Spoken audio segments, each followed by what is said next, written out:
Mana sebelah sana tepuk tangannya coba. Yang sini mana? Yang tengah mana? Semuanya tepuk tangan. Ternyata guru itu persis anak TK. Assalamualaikum warahmatullahi wabarakatuh. Sampurasun. Di depan kita ada seniman pencipta lagu pada masanya, playboy pada usia 25 tahun, ketua DPRD Provinsi Jawa Barat. Jadi ketua DPRD ini seniman, pencipta lagu. Saya tahu deretan pacarnya ketika muda membuat saya geleng-geleng kepala. Tapi dia berhasil insaf di saat tua. Tepuk tangan ya, hidup itu adalah rangkaian seni.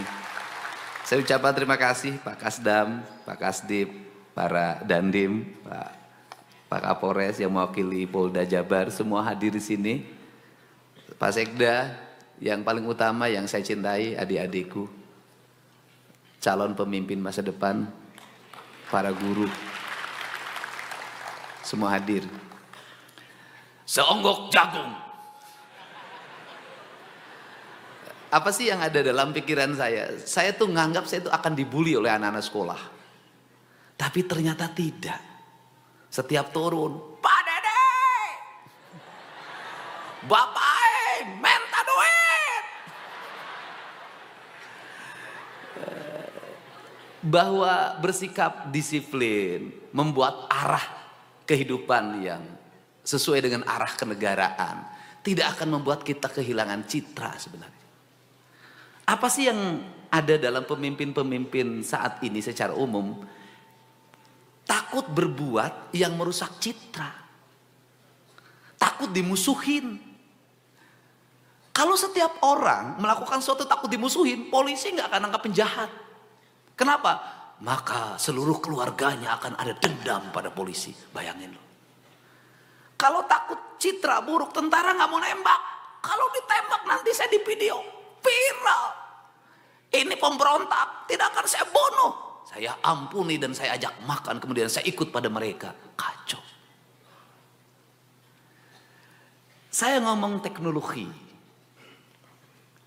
Negara-negara yang menguasai sains dan teknologi tinggi, itu sudah punya big data.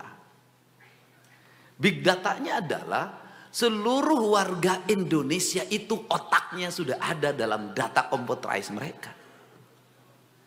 Keinginannya apa orang Indonesia? Kesukaannya apa? Arahnya apa? Mereka sudah tahu. Karena mereka sudah tahu maka dijual, kemudian mereka menjual produk. Produk yang mereka jual sesuai dengan pikiran kita. Kita boleh bangsa Indonesia berteriak-teriak, kita bangsa religius, berpancasila, beragama. Tetapi mayoritas pengguna media sosial senengnya nonton film porno.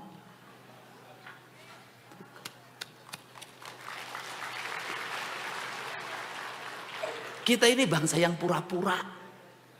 Cek. Di depan orang. Kamu pakai baju tidak sesuai dengan kaidah. Di belakang. Halus ping-ping nak ain. Hanya ingin bagus di depan umum, kelakuan di belakangnya beda. Ini loh. Apalagi yang disukai kekerasan. Maka tawuran itu bagian dari skenario. Skenario apa? Skenario digital yang dibuat untuk apa? Membuat candu dalam pikiran anak-anak kita. Untuk apa? Menjadi generasi yang mudah lelah, menjadi generasi yang lemah, menjadi generasi yang seolah-olah bangsa ini tidak perlu diarahi. Itu problem yang saya lihat. Bangsa kita ini, anak-anak kita ini kakinya lumpuh, Pak Kasdip. Kenapa? Tak ada lagi tradisi berjalan, Pak. Keluar rumah naik motor, sana naik motor, kesini naik motor, kakinya nggak bisa lagi. Makanan yang dikonsumsi apa? Ikan yang sudah berbakteri. Apa dampaknya dari ikan yang berbakteri itu ketika dimakan? Generasinya mudah emosi, mudah putus asa hingga angka bunuh diri naik. Apa yang dikonsumsi makanan kita? Daging. Daging yang sudah mengalami proses perubahan gen. Di Amerika kepala nggak dimakan, paha nggak dimakan, sayap nggak dimakan, karena mereka tahu itu sumber penyakit, karena ayamnya bukan ayam yang lahir dikasih makan oleh dedak, kemudian betinanya dikejar oleh jantan, bukan. Ayam kita lahir tanpa ayah, melalui proses rekayasa genetik. Telur-telur lahir tanpa proses perkawinan, maka lahirlah generasi yang gak jelas identitasnya. Kadang malam Mimin, siang Maman. Itu loh. Pak Prabowo ceritanya begini. Jajaran TNI pasti diajari di Lemhanas begini. Di Sesko pasti begini. Untuk apa? Biar lahir generasi yang mudah putus asa, lemah, tidak bisa berlari. Apa jangkauan jangka panjangnya? Nggak punya lagi tanah, nggak inget pada kampungnya, nggak ngerti bahasa ibunya, nggak ngerti kesenian daerahnya, genetiknya kamu orang mana, Sunda, Jawa, nggak tahu. Tinggalnya di rumah-rumah kota, nggak tahu gunung, nggak tahu sawah. Dunia hanya segenggam yang ada di tangannya. Dunia adalah handphone. Setelah itu dia tidak tahu rimba rayanya diambil orang, kandungan emasnya diambil orang, hamparan lautnya diambil orang. Maka nauzubillah jangan terjadi. Take over bangsa ini suatu saat. Kenapa? Lemah. Sekolah-sekolah kebangsaannya di mana? Sekarang kita mulai Sekolah Taruna Nusantara. Akademi Angkatan Darat terbatas, Akademi Angkatan Laut terbatas, Akademi Angkatan Udara terbatas. Pendidikan kebangsaan hilang di bangsa ini. Apa yang terjadi? Generasi yang ngerti arah negara. Apakah tentara suatu saat masih bisa mempertahankan culture yang sudah berubah? Apakah Polri bisa mempertahankan culture yang sudah berubah? Tidak bisa. Akan runtuh. Saya di Jawa Barat ingin mengembalikan kembali citra itu. Ketika saya ngajak, hei anak-anak Jawa Barat bangun pagi. Kenapa? Kita sudah jauh tertinggal. Kenapa? Kedokteran Cina, prakteknya diajarkan seorang dokter berlari di stadion untuk menjemput pasien. Unhan mengajarkan bagaimana orang-orang akademik itu punya spirit kebangsaan yang tinggi. Tidak bisa kata siapa orang pinter itu tidak boleh lari. Orang pinter harus lari. Kalau orang pinter tidak berkeringat, orang pinter tidak digerakkan, yang diandalkan hanya otaknya, maka setelah stroke ilmunya tidak bermanfaat. Kalau dia punya diabetes akut, ilmunya tidak bermanfaat. Hanya mengandalkan otak, ototnya tidak digerakkan, tidak bermanfaat. Karena hidup ini ada jiwa dan raga.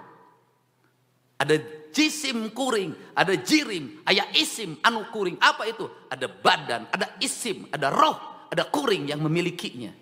Itu yang disebutkan tritangtu. Ini pendidikan. Kenapa? Undang-undang dasar kita menegaskan bahwa tujuan pendidikan nasional adalah menciptakan manusia Indonesia seutuhnya.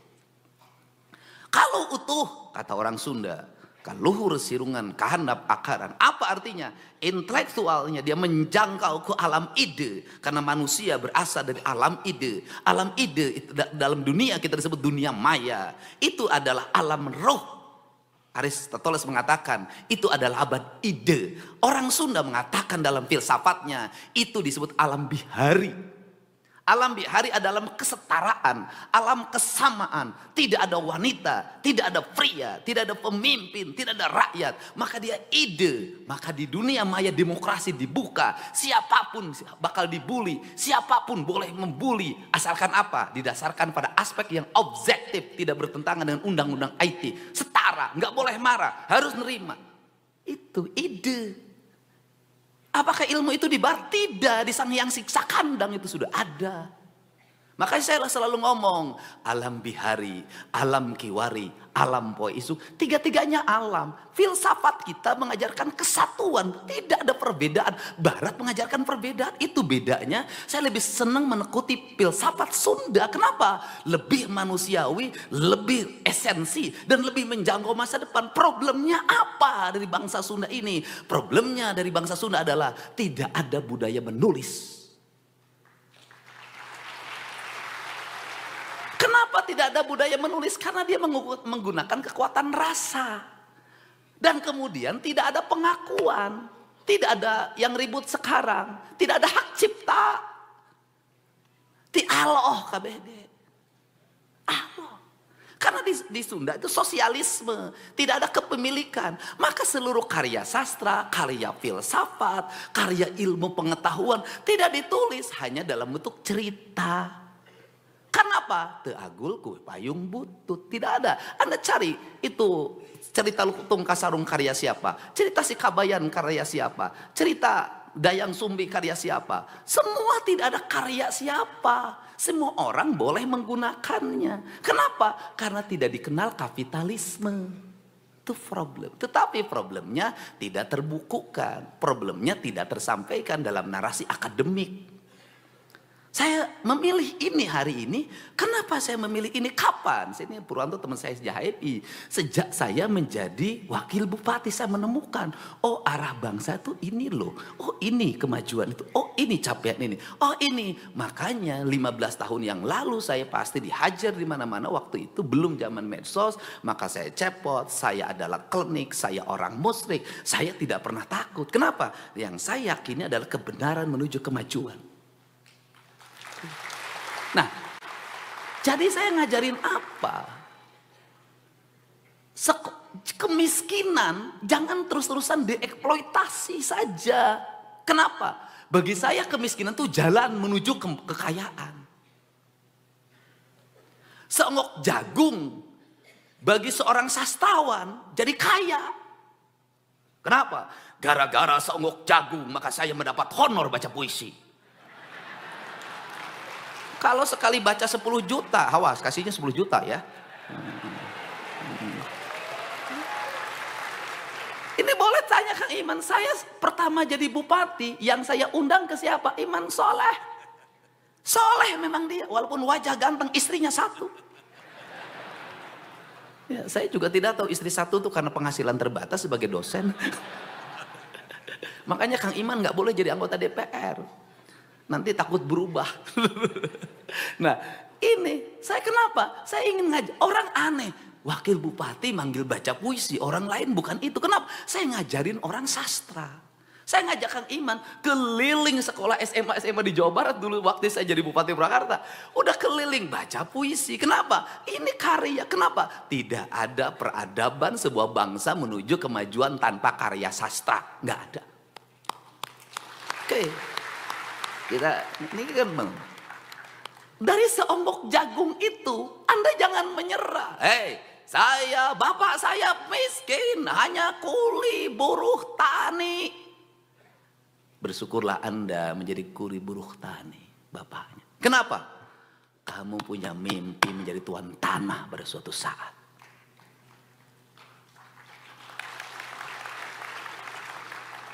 Bapak saya kopral. Berbanggalah menjadi anak kopral. Kamu punya mimpi jadi jenderal. Bapak saya kuli pabrik. Berbanggalah jadi anak kuli pabrik. Kamu jadi pemilik pabrik. Berbanggalah. Kalau saya katakan, kalau Anda miskin, Anda punya kesempatan yang besar untuk menjadi orang kaya. Kenapa? Keadaan akan membawa Anda untuk terbang ke langit. Tidak ada orang yang mental ke atas tanpa tekanan. Tidak ada. Semakin tinggi tekanan, maka semakin tinggi energi yang kita miliki.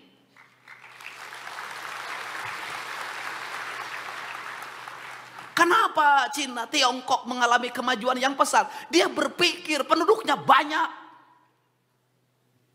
Sumber daya alamnya tidak memadai. Maka dia terus saja berpikir pemimpinnya. Apa yang terjadi hari ini? Energi yang besar. Saya lahir Dari anak ke-9 bersaudara, bapak saya palang 3, prajurit kepala. Pensiun 25 tahun. Saya ngalamin tidak makan 3 hari 3 malam. Saya ngalamin di sekolah dibully karena badan saya kurus. Saya ngalamin di SMP disebut si unyil. Karena saya hidup di antara anak-anak angkatan udara Lanut Kalijati dan bal saya paling kecil. Kulit saya hitam, badan saya borok. Saya ngalamin ke sekolah menggunakan sepeda. Harganya 3.500 rupiah yang saya beli sendiri dari hasil nabung di celengan kaleng. Saya ngalamin ditolak ketika SMA. Sama Kokom Komaria.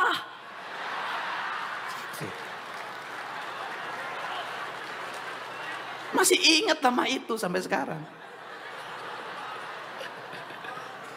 Sama Nur, tolak saya. Kenapa? Nggak tertarik sama saya. Orang ke sekolah naik motor, saya ke sekolah naik sepeda, SMA. Orang pulang sekolah nongkrong, merokok, nonton bioskop, ngalah suluh di kebun karet. Saya tuh ngalamin Pak, mikul kayu bakar. Ada orang yang ditaksir saya sebelah sana, malu lewat, saya lewat sungai. Jadi kalau cerita Garut Pak Sekda, saya ketika ditolak oleh perempuan diajakin oleh teman saya namanya Iyep. SMA itu, kelas 2. Sudah capek bikin suratnya. Kenapa kan harus beli kertas surat yang harum ada tulisan Lope? Kita pengalaman hidup ini, prihatin itu. Tak ada keprihatinan. Udah beli itu dan untuk mendapatkan itu saya harus jual kayu bakar. Demi kamu, Komaria. Dan Nur. Itu dan waktu itu harus nulis, aduh saya malam hari jam 12 selesai tahajud. Dengan harapan diterima, hujan jatuh, airnya merintik, genteng bocor rumah saya. Tak bisa, aku harus percaya diri. Teruntuk Kokom Komaria di peraduan. Seiring angin mendesir, air yang jatuh di genting. Kutulis sebuah pesan untukmu. Rindu yang tiada pernah bertemu. Hari selalu ku nanti untuk melihat dirimu walaupun dari jauh. Sastra. Aku mengerti aku ini siapa. Tak layak aku untuk meraihmu. Kulitku yang hitam, badanku yang berbalut getah karet yang selalu kupikul dalam setiap waktu. Tak memungkinkan aku untuk menemuimu yang anak seorang guru agama. Anak guru agama itu. Tapi rasa yang selalu membara ini tak pernah berhenti oleh pikiranku yang terasa putus asa. Kau menerima atau tidak, izinkan aku menyatakan bahwa aku mencintaimu. Laki-laki bro. Saya nungguin titipin surat lewat teman, diselipin di buku. Nungguin, ada nggak dia nengok ya pulang sekolah? Enggak. Balas enggak. Saya nemuin si Iyep tuh. Aing bogo kasih Kokom terima, tenang. Kita pakai cara lain. Bagaimana? Pakai magic kata dia.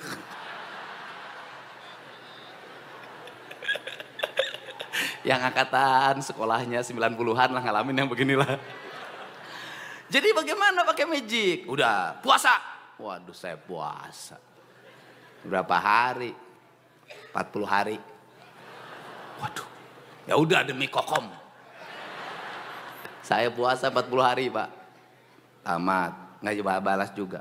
Tingkatin. 40 hari. Tuh nggak balas ya tiap cain. Tingkatkan apa? Mutih 40 hari.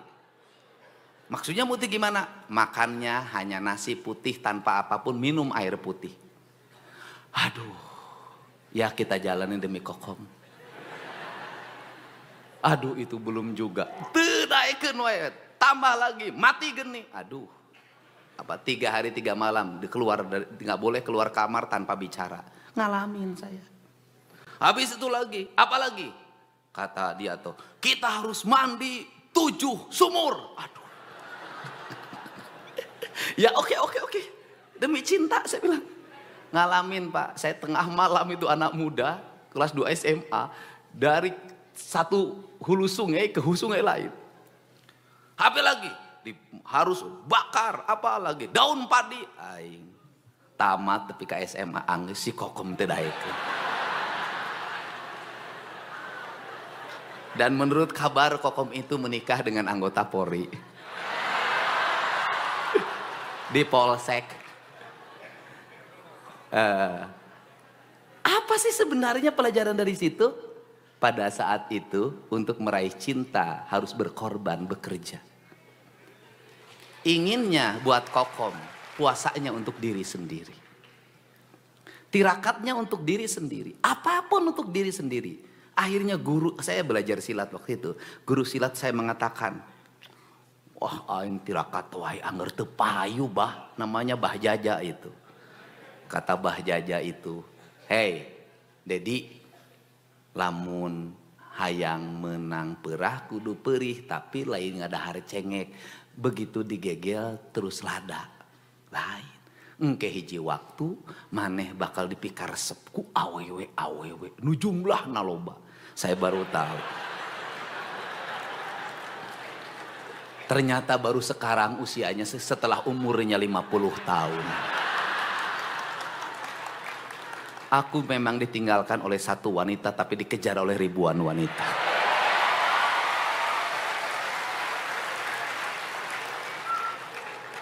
Tapi sayang, cintaku tak akan pernah berlabuh pada yang lain. Kecuali Hyang Sukma Ayu. Dan sampai hari ini Hyang Sukma Ayu sambil menduk bubuk dada mengatakan, ayah jangan nikah lagi. Kenapa? Ayah punya Hyang. Hyang tidak mau ada saingan. Demi untukmu aku rela untuk tidak nikah lagi di depanmu. Semangat! Jadi saya tuh ngajarin apa sih anak-anak Jawa Barat itu? Saya keberhasilan saya tidak mengabdi, saya berhasil. Saya ingin menjadi keberhasilan anak-anak Jawa Barat. Saya ingin nanti ada gubernur Jawa Barat setelah saya bernama Udin. Saya ingin ada gubernur yang terlahir dari pemulung, ada gubernur yang terlahir dari buruh tani, saya gubernur yang terlahir dari tentara pangkatnya prajurit kepala palang 3, daftar akademi angkatan darat Akmil lulus. Kenapa tidak lulus? Berat badannya 47 kg, kurus. Ibu saya atau gimana atau harus jadi tentara. Kata ibu saya, kata bapak, kamu satu-satunya anak bapak yang ke-9 tidak ada penerus yang jadi tentara. Makan pepaya, dahar. Pisang, makan. Teman saya ngasih obat namanya Harsen. Biar makannya gede, badannya gede, kamu bisa jadi tentara. Kan kamu jadi backing saya nanti. Kata teman saya, aduh alhamdulillah saya minum pil Harsen. Boro-boro naik badan, pipi gede.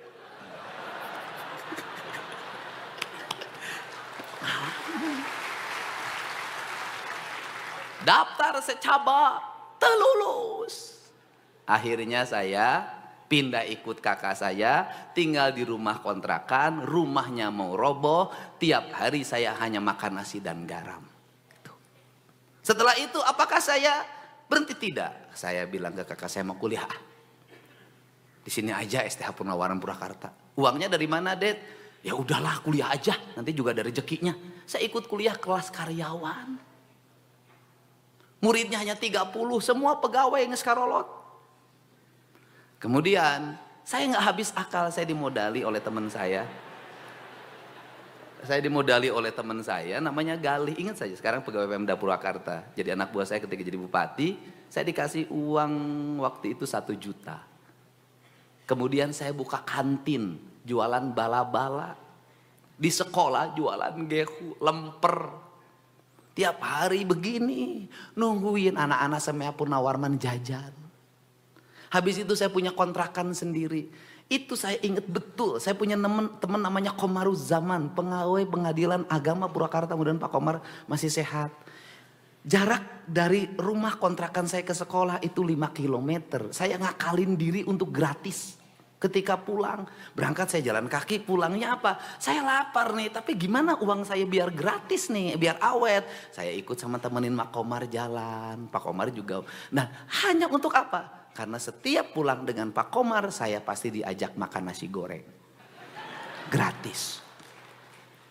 Jadi, buat anak-anakku, tidak ada alasan bahwa Anda miskin, Anda tertinggal. Tidak ada alasan.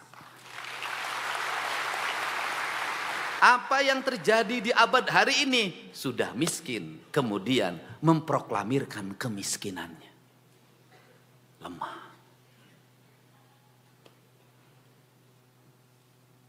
Harusnya apa? Sembunyikan kemiskinannya. Anda kerja keras. Kenapa? Apa yang hilang dalam tradisi pendidikan kita hari ini? Pinter-pinter kalau otaknya.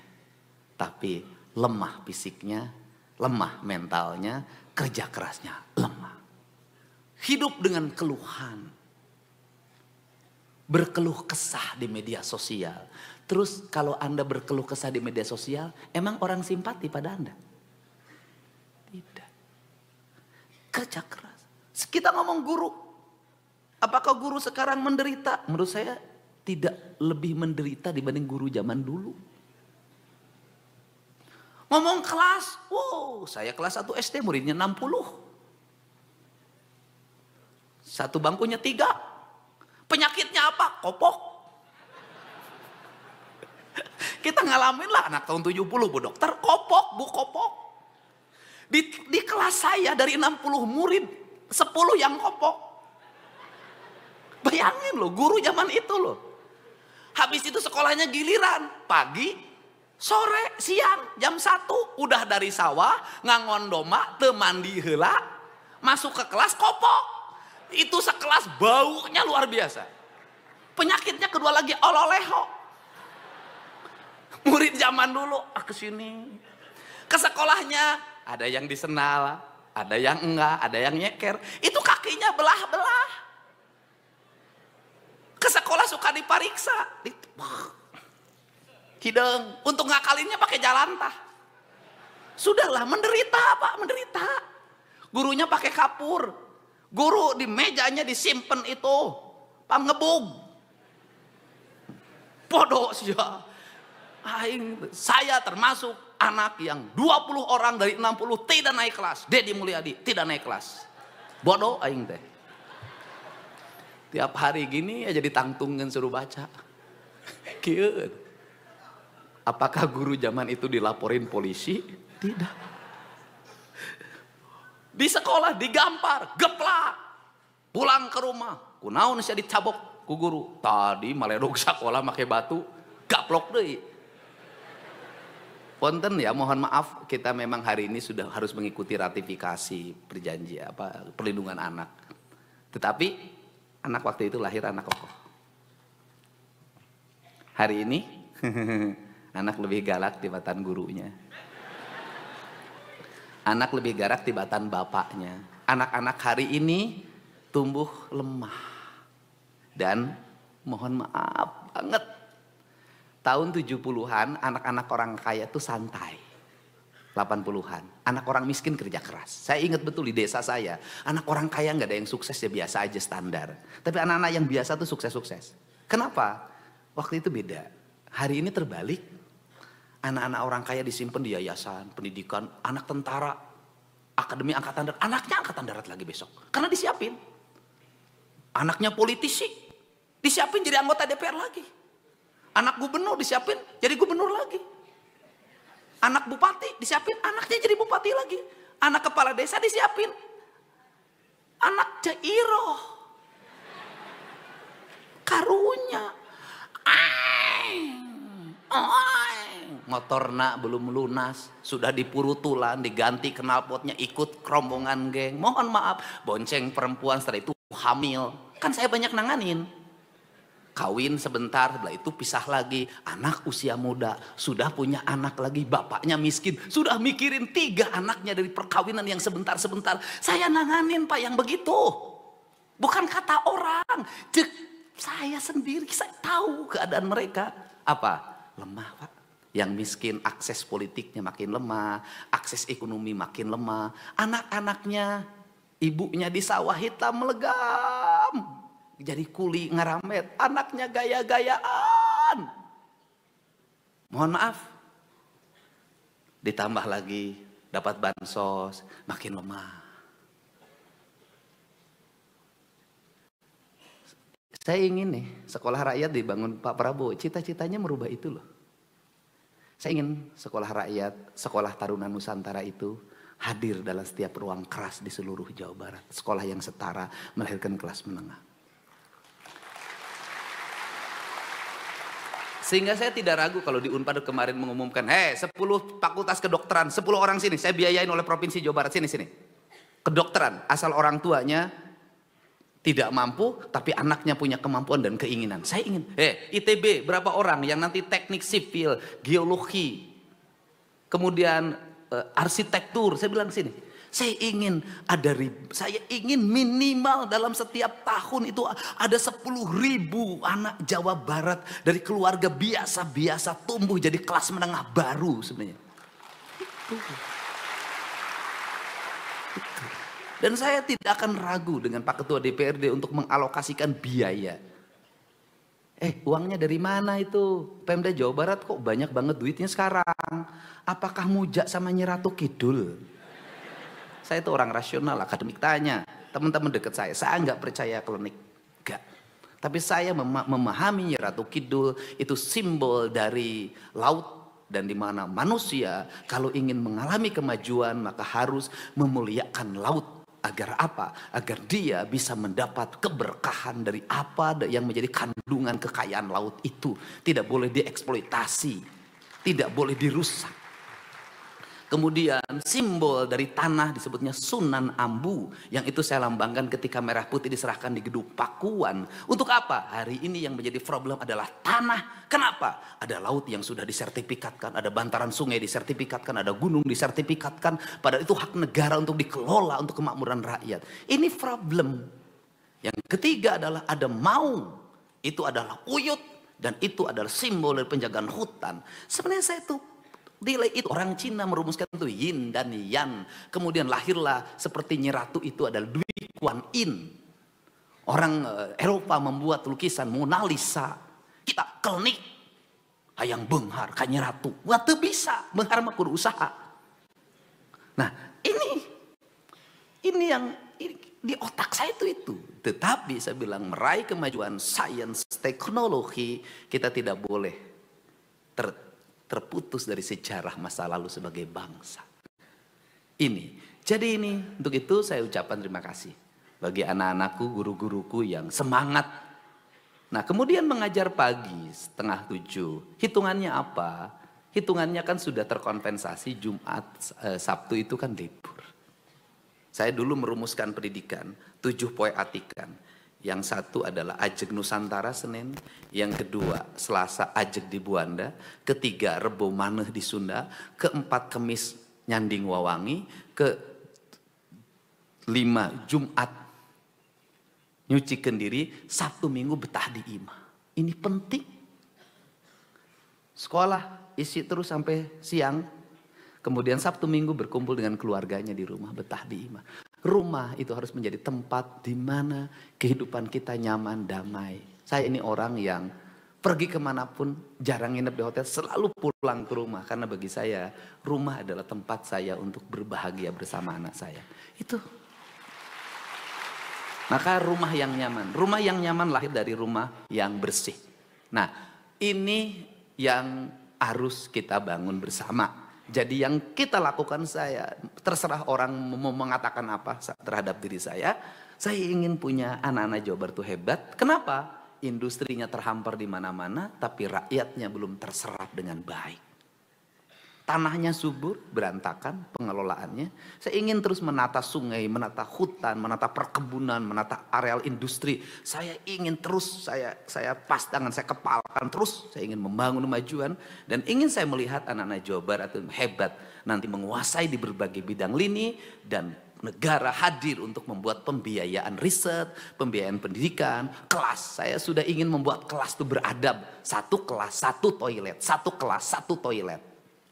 Itu saya ingin beradab. Guru-gurunya dibangun dan saya juga mungkin kalau guru SMA mah enggak ya, mungkin ya. Saya waktu jadi bupati dulu, kalau guru SD terutama itu sangat bestie sama Bang Jabar. Ngajarnya di SD Sukamulya, tapi SK-nya di Bang Jabar. Enggak apa-apa kalau uangnya untuk produktivitas. Pakai gade sawah, pakai bangun rumah, pakai beli kebun. Ini kan yang terjadi adalah uang ini pakai motor, mobil, rumah nggak punya, mobil rusak, motor hancur. Bang, banyak yang sudah selesai jadi guru, rumah pun nggak punya. Ini harus dirubah. Pegang tabungan siswa, pakai dikit-dikit pas kenaikan kelas. Lah itu pengalaman saya sama kakak saya kok, almarhum. Kakak saya itu almarhum, tiap kenaikan kelas harus ganti itu suaminya tuh. Ini kan pengalaman saya, keluarga saya guru ada satu orang. Nah ini rubah perspektif. Dan kenapa saya mohon maaf juga, nanti harus ada aturan juga Pak Kepala Dinas. Tidak boleh masuk pedagang yang menawarkan barang ke sekolah. Baik untuk murid maupun guru. Stop, tutup kunci. Kenapa Pak? Lamun tukang nganjukeun datang ke sekolah, Pak guru kabitaan. Mohon maaf, tradisi ini bener nggak nih ngomong saya ngomong? Udah kunci aja. Aduh Pak, unggal poe guru nganyuk terus. Aduh, udah jangan. Saya ingin guru-gurunya terbebas dari tekanan ekonomi. Selain kita berpikir tentang kesejahteraan ke depan, kita ukur fiskalnya dengan baik. Tetapi juga gurunya pengeluarannya harus mulai ditekan. Untuk itu saya ke Pak Kadis. Ini saya sampaikan ke Pak Kadis. Manusia itu akan sejahtera cukup dengan negara melahirkan dua hal menurut saya. Jamin kesehatan gurunya, permudah kepemilikan rumahnya. Ini guru. Makan segala macam berasa ngurus sendiri. Untuk itu Dinas Pendidikan perlu mendata guru yang belum punya rumah. Tidak ada salahnya pemerintah Provinsi Jawa Barat juga memberikan bantuan perumahan bagi guru. Nggak ada salah. Pak Sekda, nggak ada masalah. Jadi kita kan hari ini saya paling cepat tuh. Bantu ini 40 juta, 50 juta. Nggak apa-apa. Nanti guru yang punya rumah di-record dulu problemnya apa. Nanti dilihat problemnya apa. Kalau dia memang berproblem dan layak untuk dibantu punya rumah oleh provinsi, nggak ada masalah. Provinsi membantu rumah untuk guru. Nggak ada masalah. Yang kedua, selain guru apa? Penjaga sekolah. Ini harus mendapat perhatian. Mang. Ini penting, ini komponen. Yang berikutnya apa lagi? Jaminan kesehatan. Apa problem jaminan kesehatan BPJS sekarang? Aneh-aneh. Suhu badannya belum 40 derajat, belum bisa dirawat. Liur sugan. Ya kumaha, pas saya itu dokter jaga di IGD, itu bertengkar dengan pasien. Diusur, oh mohon maaf, pulang lagi, belum 40 derajat. Kenapa? Kalau nggak 40 derajat nanti BPJS-nya nggak bayar. Bayangin. Sekarang gini, saya minta Kepala Dinas Pendidikan itu aktif. Kan punya UVTD, punya kepala sekolah. Guru nanti suruh lapor kalau ada guru yang sakit, mengalami problem harus cuci darah, gantung segala macam, lapor ke kepala sekolahnya. Kepala sekolah nanti ngomong ke UVTD, UVTD-nya nanti bisa langsung ke gubernur. Saya biayain tuh rumah sakitnya. Sudah. Ini. Dan yang terakhir, ternyata saya baru tahu Jawa Barat termasuk 7 keajaiban dunia. Apa itu 7 keajaiban dunia? Guru-guru di Jawa Barat tuh saktinya luar biasa. Apa kesaktian guru dari Jawa Barat? Walaupun gajinya tinggal 200.000 karena dipotong BJB, tapi masih bisa sekolah, beli skincare, bisa healing. Luar biasa, tepuk tangan. Dan yang paling baru lagi adalah apa kesaktian dari guru di Jawa Barat? Ngajarnya seni tari tapi bisa manjat tiang bendera. Ini hebat lah ya. Jadi multi talent guru itu. Jadi multi talent guru itu. Nah itu saya ucapkan terima kasih pada seluruh jajaran kepala sekolah. Semuanya kita akan terus memberikan solusi yang terbaik.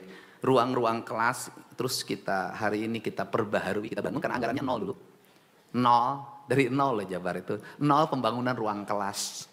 Sekarang sudah bisa menjadi 1,3 triliun. Nanti ke depan terus. Dan kita kerjasama hari ini banyak terlibat pada Dandi membangun kelas-kelas di mana-mana. Kita akan terus saya targetkan seluruh sekolah di Jawa Barat 2027 sudah dalam keadaan sehat, bersih, tertata, berlistrik, berwifi, semuanya. Kepala-kepala sekolahnya tertata, visioner. Dan saya ingin mengembalikan kembali kepala sekolah ke kampung halamannya. Nggak boleh? Enggak, saya nggak setuju. Enggak. Jangan bikin rumit Pak Sekda, percepat itu. Kalau orang Tasik, ya jadi kepala sekolah di Tasik. Dan jangan jauh dari rumahnya. Di Sukabumi. Kembalikan, udah nggak boleh. Kenapa? Beban biayanya berapa biaya transportasinya? Udah. Dan saya minta Pak Sekda, saya kasih waktu hari Jumat mereka sudah dilantik kembali menjadi kepala sekolah.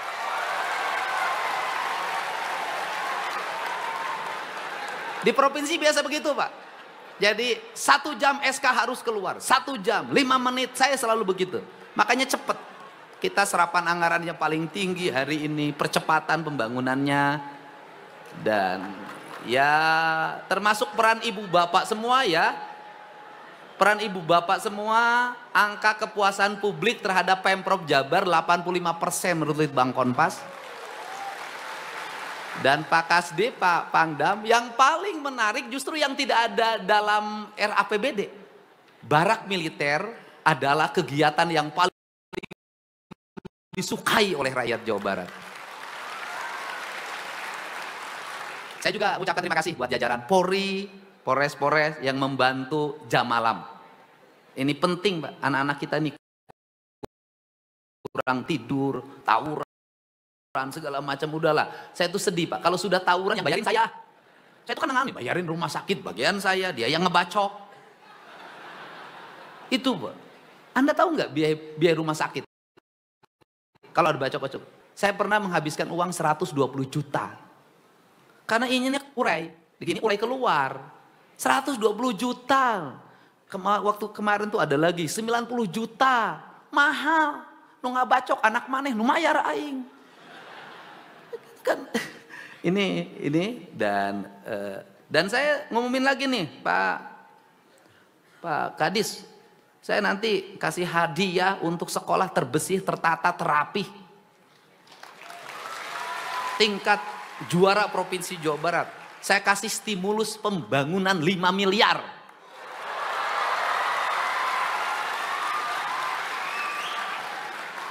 Itu yang juara provinsi ya. Yang pertama Pak Sekda, juara provinsinya yang pertama 5 miliar, juara keduanya 3 miliar, juara ketiganya 2 miliar.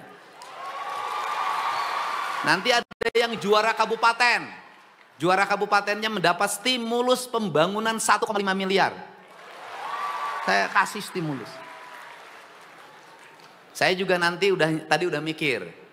Kalau ada daerah yang sudah bebas tawuran, bebas kenakalan remaja, jam malamnya efektif, saya nanti mau ngasih hadiah buat Kapolres dan Dandimnya. Setuju? Setuju?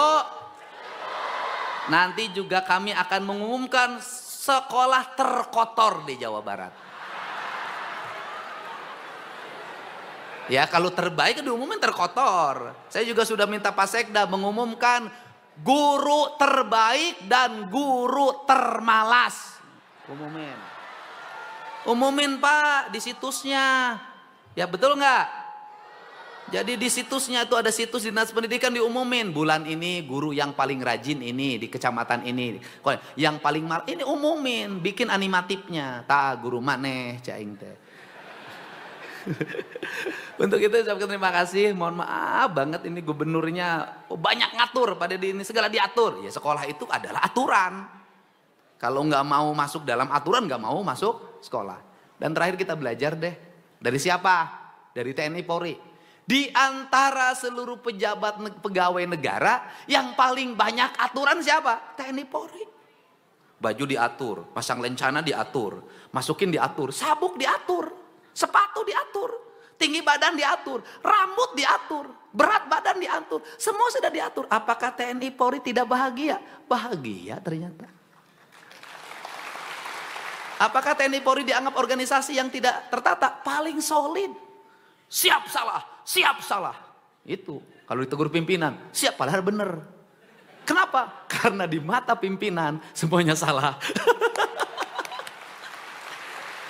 Kalau di TNI Polri pemimpinlah yang penentu kebenaran. Siap salah, walaupun benar sebenarnya siap salah. Nah gitu, makanya kemarin saya marahin sekda. Hei, kamu salah itu. Kalau aneh, kamu ngomong aja cukup satu. Siap salah, tak itu, siap salah. Kalau sipil argumentasinya panjang, Pak Sekda, panjang. Udah jangan panjang-panjang. Aku salah si ate caing teh. Siap salah cukup caing teh eta. Karena profesor, doktor Pak pakai argumentasi landasan berpikir filosofi ganeng caing teh. Siap salah. Komando. Sipil itu harus ditertibkan, Pak. Sipil itu ya walaupun tahu lah. Jadi pemimpin itu kan kadang siap di depan, di belakang diomongkeun. Ngomong aing pusing, siap salah, siap salah. Nah nanti itu pemimpin itu nanti ngaku itu di ujungnya. Jadi kalau tadi saya yang salah bukan anak buah yang salah. Tapi di ujung nanti sebenarnya mana udah bener tapi ulah hareupeun anak buah sia teh wibawa kudu dijaga. Itu seni memimpin dan pemimpin tuh dalam militer, dalam Polri sama. Biasanya anak buah yang paling sering dimarahin itulah anak buah yang paling disayangi. Kenapa? Karena kalau sudah tidak disayangi nggak usah ditegur, nggak usah diluruskan, nggak usah dibangun, biarin masih ya weh.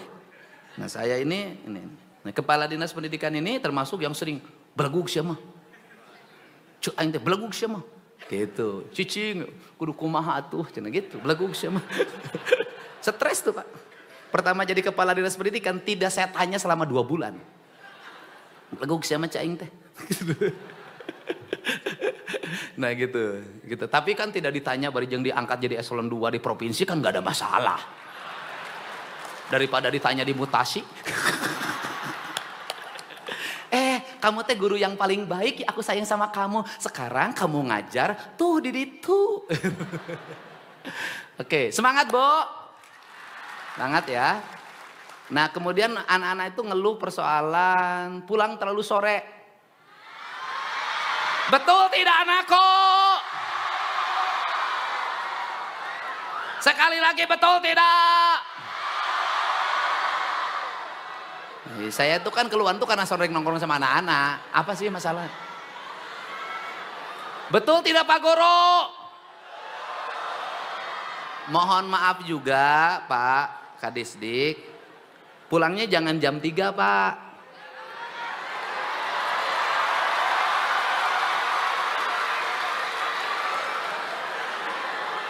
Bayangin loh, mereka sudah bangun jam 5, setengah 5, berangkat ke sekolah setengah 7, terus kalau pulangnya ke rumah setengah 4 Pak, capek Pak, kelelahan.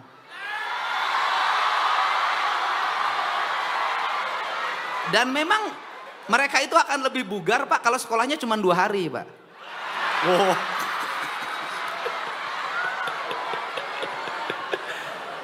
Siga nyihiang bolos wae. Nyihiang itu anak saya itu lebih lucu. Sekolah pertama kelas 1. Sudah seminggu udah pindah kelas. Saya bilang Nyihiang kok kenapa jadi kelas 2? Kelamaan gitu. Terus gimana? Minggu depan Nyihiang mau pindah kelas 3. Kacau saya bilang. Saya bilang anak-anak juga. Nah menurut saya idealnya coba ukur secara psikologi anak itu bisa kuat berapa jam dalam sehari. Kalau masuk 6:30 menurut saya nih, saya bukan ahli pendidikan, menurut saya 1:30 itu sudah harus pulang.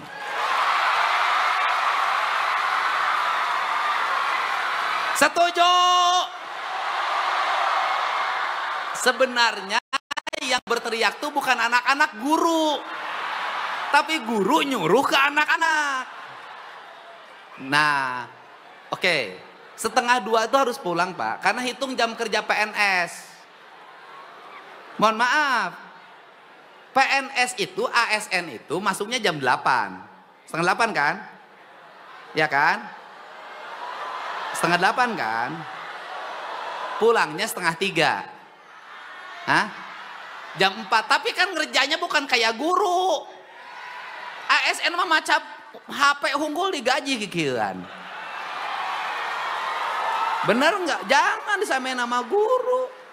Nutur-nutur gubernur unggul digaji, gituan unggul. Gaji. Jangan disamain. Guru ini kan fokus Pak, fokus, ya kan? Fokus. Nah, coba tolong dikaji lah. Saya akan minta kaji saja. Mereka pulangnya jangan jam 2:30 atau 1:30. Pulangnya 1:30.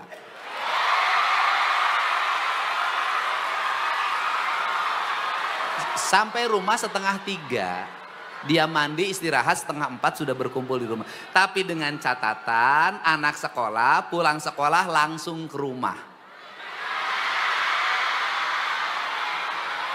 Jadi nanti kalau nanti Polri menemukan anak-anak pulang sekolah tidak langsung ke rumah, maka jam pelajarannya tambah sampai maghrib. Setuju nggak? Saya ini sudah begini loh ketemu anak-anak, knalpot brong. Knalpot brong, aing gubernur ya. Sia lamun teu ganti knalpot brongna, besok tidak naik kelas. Saya begitu Pak sekarang. Tapi kan saya kasihan sama anak-anaknya, 400.000 ganti knalpot. Akhirnya itu anaknya ngajain, rombongan 8 orang isukna. Sia goblok, aing ganti kabel lo loba teuing. Pak knalpot brong Pak. Aduh awas cirian. Saya itu Pak, mohon maaf jajaran Polri. Saya itu di kampung saya di Lemur Pakuan tidak boleh lewat motor yang knalpotnya brong. Saya sudah mengganti lebih dari 100 knalpot. Kenapa? Sekolah tuh ngajarin pendidikan. Yang harus ngejelasin tentang knalpot brong itu adalah guru biologi. Atau guru fisika. Itu gelombang yang bisa diterima oleh telinga itu berapa gelombangnya, kekuatannya. Gitu, kemudian gurunya bikin sampel, kepinter. Guru ngambil motor masukin ke ruang kelas. Anak yang kemudian diukur tekanan gelombangnya, kan ada alat ukurnya tuh. Terus kemudian anak-anak itu suruh mendengarkan. Itu cara, itulah disebut studi tour.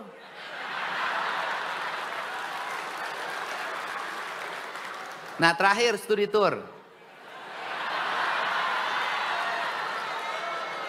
Nih, gini deh, pendidikan akan mengalami kemajuan kalau guru memiliki kewibawaan yang tinggi. Maka guru dalam strata zaman kerajaan itu kelasnya tinggalnya di altar. Guratnya gurat air, artinya dia kelas tinggi dalam lingkungan istana yang dia harus independen. Tidak boleh guru menjadi bahan ejekan. Kenapa saya menghentikan? Sekolah tuh nggak dalam pungutan ini, tetapi saya sudah minta 2026 dana bantuan untuk sekolahnya ditingkatin. Untuk apa? Mengcover kekurangan-kekurangan yang dilarang oleh gubernur. Betul nggak? Kan nggak boleh ini, nggak boleh ini, nggak boleh ini. Tapi di sekolah itu kan kadang-kadang ada kebutuhan ini, kebutuhan ini, kebutuhan ini. Nah itu harus dihitung detil dalam rencana anggaran. Gitu loh. Saya ridho kok, nggak ada masalah. Yang kedua adalah studi tour ini, saya melihat kok guru kok nggak ngerti makna studi sih. Studi itu kan proses pembelajaran, tour itu perjalanan. Artinya perjalanannya untuk melakukan penelitian. Untuk melahirkan karya ilmiah, jurnal kalau dalam istilah akademik. Jadi nggak usah jauh-jauh belajar itu. Kenapa? Di lingkungan sekolah aja. Bikin studi tentang penelitian sampah. Organik, anorganik. Di belah itu ada taman, bikin studi, ada tanah, bikin studi, ada air, bikin studi. Sudah aja bikin studi, itu bakso, mie ayam, seblak yang di depan sekolah tuh bawa ke lab, dibikin studi, kadar lemaknya berapa, proteinnya berapa, apa dampak dari bagi kesehatan manusia. Lahir orang-orang cerdas. Sekarang tuh nggak peduli, mohon maaf saya sangat peduli pada pendidikan. Saya tinggal di Subang, lewat namanya SMA 2. Sama apa tuh, stiper apa tuh. Berantakan. Saya tuh nggak pernah ngomong APBD. Bongkar, beresin, saya bayarin. Selesai rapi. Sekolahnya dan ke depan mohon Pak Sekda koordinasikan dengan PU. 1 kilometer menuju sekolah harus bertrotoar dengan baik.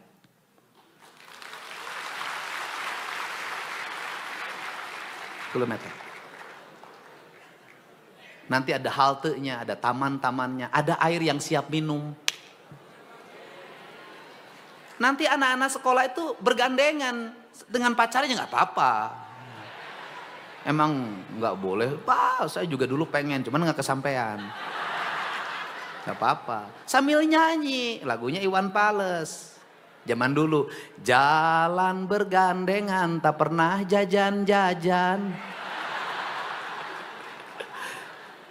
Saya ingin itu berada, saya itu di otak saya itu sekolah itu pusat peradaban. Sekolah itu, nah ini karya-karya ini harus muncul gitu, bukan rutinitas. Saya ingin tertata, maka program di saya hari ini adalah jalan menuju sekolah, itu prioritas. Anda tahu nggak, 2026 itu pemerintah provinsi akan membangun jembatan senilai 26 miliar yang itu jembatan hanya digunakan rakit untuk anak sekolah yang 4 orang. Saya nggak ada masalah. Ini penting. Dan kemudian guru-guru lapor lagi di seluruh Jawa Barat, nggak boleh lagi ada anak sekolah lewat sungai bergelantungan, nggak boleh. Saya pasti bangun, cepat selesaiin. Mau kewenangan desa, mau kabupaten, nggak ada urusan saya. Karena itu adalah martabat pendidikan di Jawa Barat. Mau SD, mau SD, nggak ada urusan saya. Ini penting. Dan saya juga punya mimpi. Punya mimpi apa? Punya mimpi ke depan ada bis sekolah. Itu mimpi. Ini mimpi ya, ini mimpi. Untuk daerah mana? Daerah-daerah yang tidak terjangkau oleh transportasi. Nah, saya dulu waktu bupati mewujudkan itu Pak. Masih ada tuh mobilnya. Jadi Pak Sekda data sekolah-sekolah yang jarak ke sekolahnya jauh dan belum terjangkau oleh sarana transportasi publik. Nggak ada masalah, nanti kerjasama TNI, kerjasama Polri, kita berikan bis, kita berikan mobil-mobil yang 24-30. Dulu saya sopirnya itu Koramil. Waktu di Purwakarta. Ketika naik mobil mereka selalu menyanyikan lagu-lagu nasional. Pendidikan. Nanti juga bisa ada Babinsa, Babin Kamtibmas. Udah bisa nyetir. Gak apa-apa. Pagi-pagi nganterin anak ke sekolah siapin mobilnya. Mobilnya milik Pemprov, serahin sama mereka. Suruh dikelola. Kan gitu. Kan gak ada masalah. Nah ini yang dibangun. Jadi untuk studi tour ini saya ingin lagi, apalagi yang saya inginkan, nggak boleh lagi guru jadi bahan nyinyiran bulian orang tua siswa. Nggak enak dengernya Pak, saya aduh eta mah guru nawe yang gratis jeung keluargana, aduh. Kenapa? Nanti ada tahapnya Pak, saya juga ada tahapnya menyadarkan orang tua. Apa itu? Kalau anaknya jajan 30.000 nggak pernah ribut. Anaknya beli baju yang harganya mahal nggak pernah ribut. Anaknya beli motor nggak pernah ribut. Tapi giliran beli seragam sealam dunia tahu semua. Ini juga harus dibenerin orang tuanya. Anaknya jajan 30.000, sekolah 100.000 saja infak ribut di media sosial. Anaknya nonton konser nggak ribut. Anaknya nonton kesana kesini nggak ribut. Giliran kenaikan kelas. Ada iuran untuk bikin tenda, ribut. Kenapa? Ini problem. Sehingga apa sih yang ada dalam pikiran saya? Yang ada dalam pikiran saya ini adalah jangan sampai negara sudah memberikan subsidi lewat dana BOS, lewat BPMU dan lewat kebijakan pembangunan pendidikan termasuk infrastruktur dengan jumlah puluhan triliun. Tetapi orang tua tetap budget pendidikannya mahal. Karena biaya lain-lain anaknya terlalu banyak. Saya ingin menekan ini. konsisten pendidikan free, maka orang tuanya juga harus memberikan pendidikan bagi anak-anaknya. Anak-anaknya jangan lagi dimanjakan oleh uang dalam setiap waktu. Saya ingin merubah itu sebenarnya culture. Asal sohor, kajenting, tekor. Saya enggak mau. Ini culture yang ini bangun. Untuk itu saya ucapkan terima kasih atas dukungannya pada semuanya. Mari bersama-sama wujudkan pendidikan yang berkualitas, yang bermartabat, pendidikan istimewa bagi masyarakat Jawa Barat, dan guru-guru yang istimewa, murid-murid yang istimewa, anggaran yang istimewa, kurikulum yang istimewa. Semua harus dilakukan dengan keistimewaan. Saya ucapkan terima kasih. Saya tidak bisa sampai akhir karena saya ditunggu di Unpad. Ada kunjungan Bu Titi Pak Soeharto ke Unpad. Saya sudah ditunggu di sana. Semangat! Semangat! Semangat semuanya. Kita bangun sistem yang transparan, terbuka, akuntabel. Ini adalah prasyarat menuju kemajuan. Kita bangun anak-anak Jawa Barat cager, bener, pinter, singer. Wallahul muwaffiq ila aqwamit thoriq. Assalamualaikum warahmatullahi wabarakatuh. Sampurasun.